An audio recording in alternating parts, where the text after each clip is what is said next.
I frankly think that crisis initiation is really tough. And it's very hard for me to see how the United States president can get us to war with Iran. Which leads me to conclude that if, in fact, compromise is not coming, that the traditional way of America gets to war is what would be best for U.S. interests. Some people might think that Mr. Roosevelt wanted to get us into World War II, as David mentioned. You may recall we had to wait for Pearl Harbor. Some people might think Mr. Wilson wanted to get us into World War I.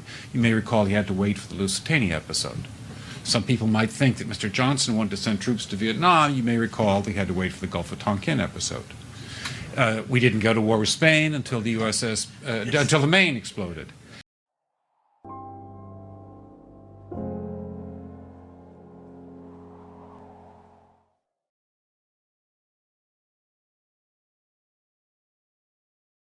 False flag operations are covert operations designed to deceive the public in order to make an attack look like some outside force carried it out. This gives a nation the ability to start a war and make it look like they were the victims. This is very important if the public does not want war, and it also limits the ability for opposing interests to stop the new war.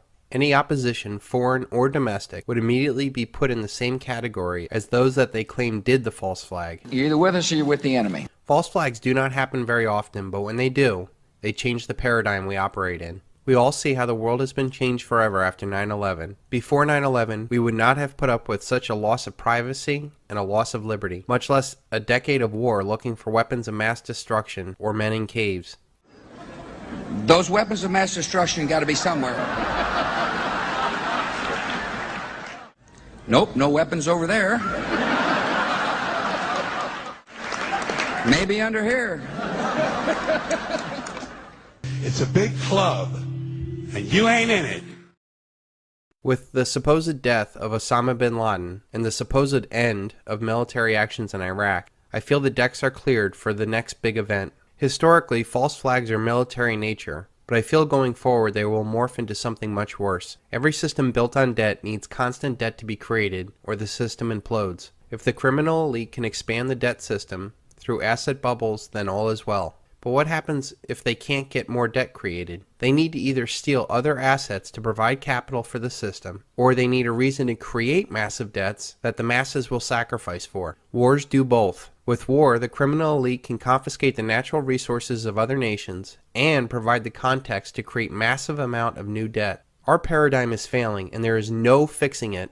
There is so much inequity built into the system at every level. The only answer is for a complete collapse. This collapse will leave a generational scar so large that humanity might never consider again fractional reserve banking or the war machine it enables. Until that collapse, the criminal elite will do what they have always done, create more debt and more wars. The criminal elite see their power paradigm collapsing on its own cancerous self. A silver default, debt ceiling doom, dollar collapse, peak oil, or whatever leads ultimately to the end of the Anglo-American petrodollar financial paradigm. The Anglo-American elite might need to pull off 3 false flags in order to fail forward. This might include the typical military false flag, an economic false flag, and an informational false flag. These dramatic measures will seem necessary to the criminal elite, and the horrific toll on humanity will be justified in their minds. This societal upheaval will be time for the criminal elite to settle all the threats to their power paradigm, much like the end of Godfather 1. The first of the 3 threats to their power is the death of the dollar. The dollar is the basis of all the criminal elite's power. Without it, or an equivalent of it, they have no means to create debt that enslaves nations, states, corporations, and citizens of the world. This debt money provides the criminal elite an unlimited checkbook to fund the world's most powerful military that controls the world's natural resources so that their corporations can harvest them. It also protects the shipping lanes that transports the rest of the world's trade. This debt money also buys political power for which the elite rig the game in their favor. And finally, the criminal elite used their money to own all the major media in order to distract the masses from the real problem in the world, the debt-based banking system, and the paradigm it finances. It is no secret that the dollar is going to die. It is a mathematical inevitability. Nothing can stop the ultimate collapse of the dollar. Our monetary system is based on debt, and in order for it to work, more debt needs to be created every year in excess of the debt and interest accrued the year before. If it does not happen, there will be a massive wave of defaults that would suck the system dry in a few weeks. The elite don't necessarily care if the dollar lives or dies.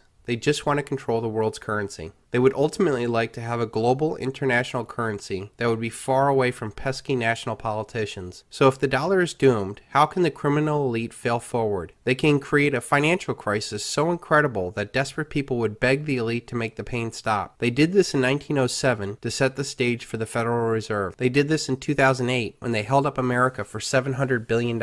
They will do it again and use the line of stability as the main reason why we should accept their new corrupt plan. I don't think that they could pull off something this large without a much larger distraction to silence the masses. The only thing big enough to scare the masses under the protective hug of the elite is another world war. This war can put an end to another threat of the current world order, the anti-hegemon. Non-Anglo-American nations like China, Russia, Iran, Venezuela, among others, have been gaining an incredible amount of power.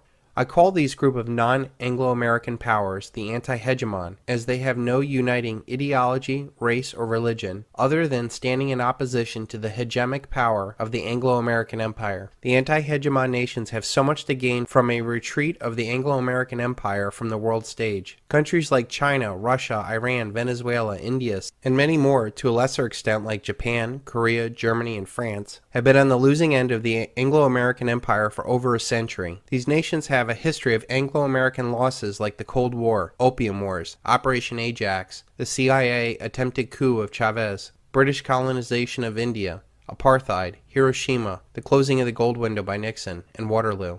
These are only some of the examples the Anglo-American elite have used in the past to ensure their supremacy. The Anglo-American elite have used every form of deceit to change or cheat the rules in pursuit of world domination. I believe the most likely event for a military false flag will be an American ship sunk in the Strait of Hormuz, supposedly by the Iranians. In order to understand this, it is imperative to understand the petrodollar. After Nixon took the dollar off the international gold standard, the Anglo-American elite devised a way to back the dollar with oil. Without going into too much detail, the plan was simply for their Arab partners to raise the price of oil dramatically and only sell their oil for dollars. They would then recycle all of those dollars back into the Anglo-American financial centers. So if you ever wondered why the Arab nations that called us the Great Satan gave us all their dollars, you now know why. The defense of this petrodollar standard has led us to invade Iraq when Saddam Hussein sold oil for euros, and Gaddafi in Libya when he proposed that he and other nations sell their oil for the new gold dinar.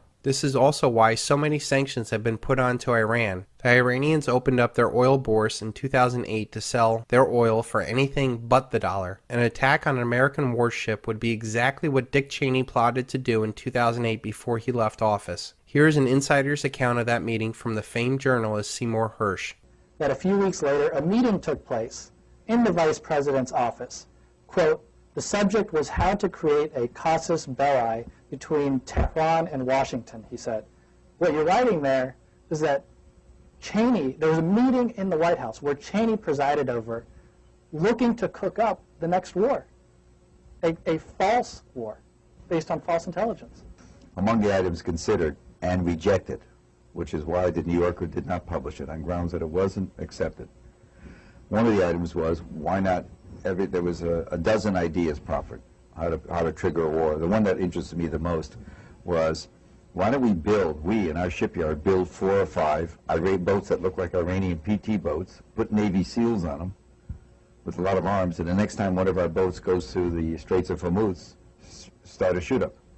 Might cost some lives, and it was ejected because you can't have Americans killing Americans. But that's the level of stuff we were talking about, provocation. I don't even think that it would necessarily be an American that pulls off this attack on the American ship. If you look at who's been pushing for a war with Iran the most, it is Israel, and the neocons that got us into the last war. They proudly talk about how they get us to fight their wars. Here's a clip of Benjamin Netanyahu talking about their secret weapon. But I'll tell you one thing, unlike America, Israel seems to be able to fight wars very quickly. What is your secret? Because we don't seem to have the hang of that. The secret is that we have America. Nah. And America, you see, the point is that Israel... If you think that that was just a slip, please look into Project for a New American Century or the 1967 USS Liberty incident, where unmarked Israeli planes attacked and nearly sunk the most decorated ship in our fleet with the purpose of getting the United States to attack Egypt. I frankly think that crisis initiation is really tough. And it's very hard for me to see how the United States president can get us to war with Iran. Which leads me to conclude that if, in fact, compromise is not coming, that the traditional way of America gets to war is what would be best for U.S. interests. Some people might think that Mr. Roosevelt wanted to get us into World War II, as David mentioned. You may recall we had to wait for Pearl Harbor. Some people might think Mr. Wilson wanted to get us into World War I. You may recall he had to wait for the Lusitania episode.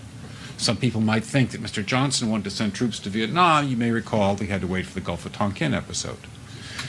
We didn't go to war with Spain until the until the Maine exploded. Girls, delightful in Cuba, stop.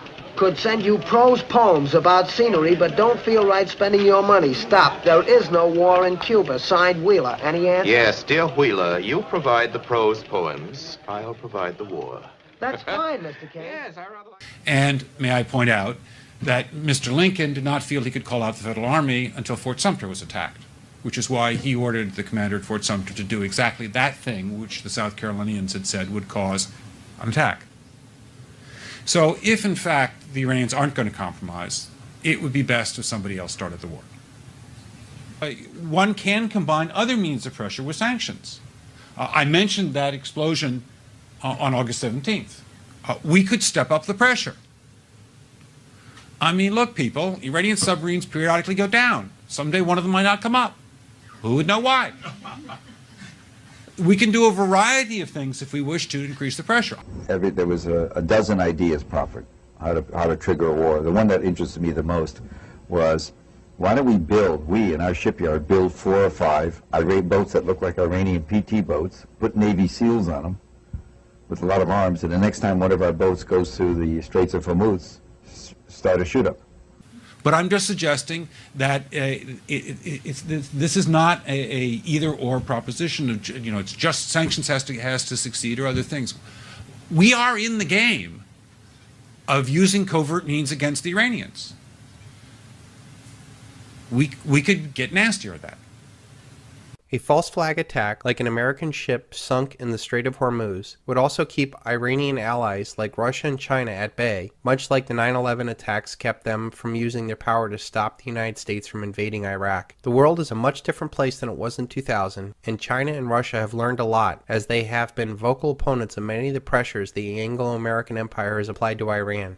If China does rise in opposition, that would be something the Anglo-Americans could easily turn the American public onto them too. Our horrible economic conditions are directly responsible to those that own and control our paradigm, the criminal elite in Washington and Wall Street. That being said, the criminal elite will blame all of the problems on anything else in the world except for them. China could have purposely been made into a threat only to take them down in the future. Let me first state that I am no fan of China. Their elite have human rights violations against their own citizens that would make you sick to your stomach. But let's be honest, China would not be a threat if our criminal elite did not build them up in the first place. Our military-industrial complex needs an enemy to justify their war machine. The war on terror was a good ride. It's getting a little old. Our banking system needed another country to buy our paper Ponzi scheme, and China became the most obvious target after Japan gorged itself on our debt. Our elites made deals with the Chinese elites to move our manufacturing overseas to use their slave labor and pollute their environment. The Chinese communists got all the technology and manufacturing and dollars to build up China as a threat. Our elite did this to make tremendous profits and keep the dollar paradigm going. But in the end, I believe that our criminal elite may use China to be the next enemy in a paradigm-shifting war. Since China has now said no more American debt, the Federal Reserve has stepped up as the buyer of last resort. This has bought us some time, but there's a huge economic difference of recycling dollars already in circulation, like the Chinese dollars, than freshly printed ones like that from the Federal Reserve. The Anglo-American elite must solve Triffin's dilemma, where a world currency reaches its apex and must be allowed to default, but somehow not drag down the rest of the world with it. The elite have been trying to get regional and ultimately global currencies in place to solve this dilemma. Now, no nation is going to give up their power to create money, especially now that we're looking at the euro imploding. The only option, I feel, is to do it the old-fashioned way, through war. The only thing the United States is really good at now is exporting debt and bombs. There is way too much at stake for our elite to just silently walk away into the night without a fight. They are trying to keep things going by now fighting 4, 5, 6 wars in the oil-rich Middle East and North Africa region. but the writing is on the wall. The debt ceiling will continue to be raised, and money and debt will be created, and the war machine will continue to churn. This will not end because the elite will say, we can't do this anymore. If anything, history has shown that when the chips are down on the table, they will double down and go off to war. The destruction of the dollar will either be the cause of war, or war will be the destruction of the dollar. If there is an economic false flag, like a massive treasury sell-off, then it could be a cause of war with China. Or if there is a military false flag, it will cause the dollar's destruction and force introduction of a new monetary paradigm, possibly a global currency. The elite will use this upheaval to destroy any competitors. In the smoking aftermath of the war, they will impose a new paradigm based off of the same destructive seeds of the old paradigm. There is a third threat to the elite's power paradigm that can and should stop all of this. Freedom of information. There is no doubt the internet has gotten away from the criminal elite and that their lies have been exposed. Small sites all over the internet have shown over and over again that the emperor has no clothes. I can see an informational false flag to coincide with the economic and military false flag. They can falsely blame China or domestic groups like Anonymous for massive internet shutdowns. I believe that big corporations will still have a functioning internet, but small informational sites will be shut down for sake of quote-unquote national security. Perhaps it could even be something much worse, where they shut down all free speech and opposition for the sake of national security. I believe ultimately a wide-awake humanity will put an end to all these forms of treachery. We have the benefit of seeing the same playbook over and over again throughout history, and if they do try another false flag, it is imperative that we question the perceived reality and wake humanity up before we get marched off to another war. Our job is not necessarily to fight this evil. We only need to expose evil so it will cease to have power. The real challenge is to show people that the good that they think they are doing is really evil, and they will no longer do it. We need to convince our fellow citizens that debt and war are evil, and we need to rid this scourge from humanity once and for all. The timing and order of all this is unknown, but just know that it's going to get dramatically worse before it gets any better. Every 80 years or so, a paradigm dies and a new one is born out of the ashes of the old. 80 years ago, we had the Great Depression and World War II, and this was the creation of our current paradigm. 80 years before that, we had the Civil War, and 80 years before that, we had the Revolutionary War. So far, the United States has survived and has gone on to become a global superpower. This time around, we have the possibility of a revolutionary war, a civil war, or a world war, or a combination of all three. There is nothing in writing that says America will go on forever. In fact, given our horrible record on debt and war, this system deserves to die an awful death, so that humanity will never go back down this path again. But there's a reason. There's a reason. There's a reason for this. There's a reason education sucks, and it's the same reason that it will never, ever be fixed. It's never going to get any better. Don't look for it. Be happy with what you got. Because the owners of this country don't want that. I'm talking about the real owners now. The big, the wealthy, the real owners, the big wealthy business interests that control things and make all the important decisions. Forget the politicians. They're irrelevant. The politicians are put there to give you the idea that you have freedom of choice. You don't.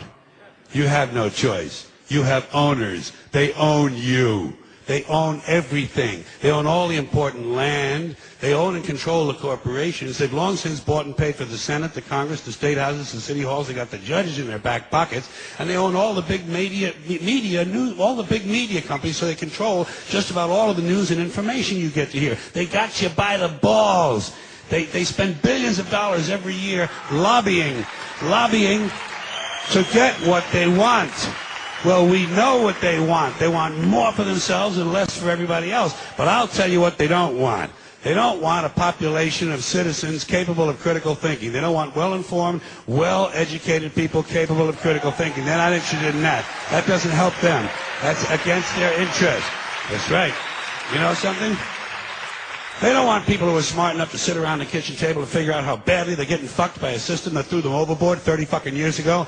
They don't want that. You know what they want? They want obedient workers. Obedient workers. People who are just smart enough to run the machines and do the paperwork and just dumb enough to passively accept all these increasingly shittier jobs with the lower pay, the longer hours, the reduced benefits, the end of overtime, and the vanishing pension that disappears the minute you go to collect it. And now they're coming for your Social Security money. They want your fucking retirement money. They want it back so they can give it to their criminal friends on Wall Street. And you know something? They'll get it. They'll get it all from you sooner or later because they own this fucking place. It's a big club, And you ain't in it. You and I are not in the big club. By the way, it's the same big club they used to beat you over the head with all day long, where they tell you what to believe. All day long, beating you over the head in their media, telling you what to believe, what to think, and what to buy. The table is tilted, folks. The game is rigged. And nobody seems to notice. Nobody seems to care. Good, honest, hard-working people, white collar, blue collar, doesn't matter what color shirt you have on. Good, honest, hard-working people continue. These are people of modest means. Continue to elect these rich cocksuckers who don't give a fuck about them. They don't give a fuck about you. They don't give a fuck about you. They don't care about you at all. At all. At all. Yeah. You know? And nobody seems to notice, nobody seems to care. That's what the owners count on, the fact that Americans will probably remain willfully ignorant, because the owners of this country know the truth. It's called the American dream, because you have to be asleep to believe it.